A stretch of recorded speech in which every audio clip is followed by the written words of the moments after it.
आप देख रहे हैं फास्ट पकवान, जहां पे आपको मिलती हैं बहुत ही इजी एंड टेस्टी रेसिपीज। बिस्मिल्लाहिर्रहमानिर्रहीम। अस्सलाम वालेकुम गाइस। आज हम बनाएंगे देसी तरीके से तरबूज का जूस और साथ ही मैं आपको बताऊंगी इसके बेनिफिट्स भी, और इसके मैं 2 तरीके बताऊंगी आपको जूस बनाने के। तो गाइस, ऊपर से गर्मी बहुत है और गर्मी में तरबूज मिल जाए या तरबूज का जूस मिल जाए तो मज़ा आ जाए। तो यहाँ पर मैंने एक तरबूज ले लिया है और इसको मैंने ऊपर से अच्छे तरीके से धो लिया है। अगर आप चाहें तो गीले कपड़े से भी इसको ऊपर से अच्छे तरीके से साफ़ करना है। ये बहुत ही इम्पोर्टेंट है क्योंकि हम जब इसको काटते हैं तो इसके ऊपर से मतलब कि छिलके से कोई भी चीज़, कोई भी जो है जरासीम हमारी प्लेट में नहीं जाना चाहिए, हमारे हाथों को नहीं लगना चाहिए। इसको साफ़ सुथरे तरीके से आपने पहले धो लेना है, साफ़ कर लेना है, फिर कटिंग करनी है इसकी। वाटरमेलन का जूस बनाने के लिए या फिर खाने के लिए आपको हमेशा तरबूज फ्रेश ही लेना चाहिए। अक्सर तरबूज ऐसे होते हैं जो ऊपर से दबे हुए होते हैं, ऐसा फील होता है जैसे ख़राब से हों और फिसे फिसे से लगते हैं, तो आपने ऐसे तरबूज नहीं लेने। ये भी गर्मी का थोड़ा सा मारा हुआ है, लेकिन अगर ऐसा भी होगा तरबूज तो चलेगा, अगर इससे ज़्यादा फ्रेश होगा तो बहुत ही अच्छी बात है। नाउ गाइस, इसकी करेंगे कटिंग और मैं साथ साथ आपको बताती चलूँ इसके बेनिफिट्स। नंबर 1, तरबूज में तकरीबन 95% पानी होता है जो गर्मियों में जिस्म को ठंडा और हाइड्रेट रखने में मदद देता है। नंबर 2, तरबूज में लिकोपीन पाया जाता है जो दिल की बीमारियों से बचाव में मददगार साबित होता है। नंबर 3, तरबूज में मौजूद फाइबर निज़ाम में हज़म को दुरुस्त रखने में मदद देता है।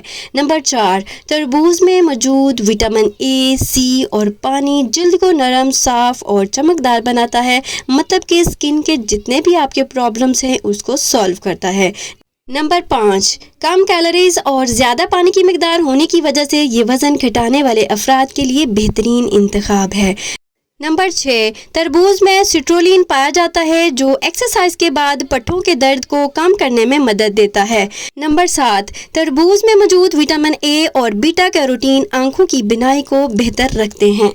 ये तो है इसके बेनिफिट्स। अब हम बना लेते हैं जूस देसी तरीके से। तो यहाँ पर मैंने एक शीशे का बोल ले लिया है और इसके ऊपर इस तरह एक छन्नी रख देंगे, कोई भी स्ट्रेनर रख सकते हैं, और इस तरह थोड़ा थोड़ा सा तरबूज लेके चम्मच की मदद से या कांटे की मदद से ऊपर से प्रेस करते हुए हम इसका जूस निकाल लेंगे। अगर आप चाहें तो इसको ब्लेंडर जग में डालकर भी इसका जूस बना सकते हैं। अगर आप चाहें तो इसमें चीनी, नमक, लेमन वगैरह डाल सकते हैं, लेकिन मैं आपको सजेस्ट करूंगी कि सिर्फ आपने तरबूज का जूस ही पीना है। इस तरह मैंने इसका जूस एक चम्मच की मदद से सारा निकाल लिया है देसी तरीके से ना। वो एक गिलास में पोर कर देंगे और इस तरह तरबूज साइड पे लगा देंगे और थोड़े से तरबूज के क्यूब्स कटे हुए शरबत के अंदर भी डाल देंगे।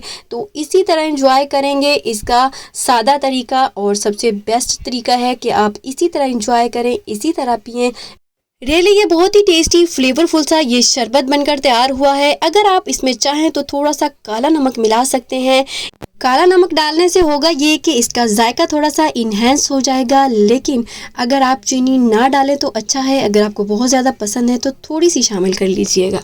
हर मौसम की सब्ज़ी, फ्रूट भी मस्ट खाया करें और सेहत व तंदुरुस्ती वाली लाइफ जिएं। तो गाइस, आप जल्दी से बता दें कि कहाँ से मेरी वीडियो को वॉच कर रहे हैं और अपने सिटी और अपने कंट्री का नाम लिखकर कमेंट्स करें। और अगर आपको लगे कि ये वीडियो आपके लिए बहुत ही ज़्यादा यूज़फुल है तो प्लीज़ लाइक कर दें। So guys, if you like this video please like, share and subscribe and also click the bell icon for more videos. इसके साथ ही गाइस इजाज़त चाहूँगी, दुआ में याद रखिएगा और अपना बहुत सारा ख्याल रखिएगा। अल्लाह हाफिज़।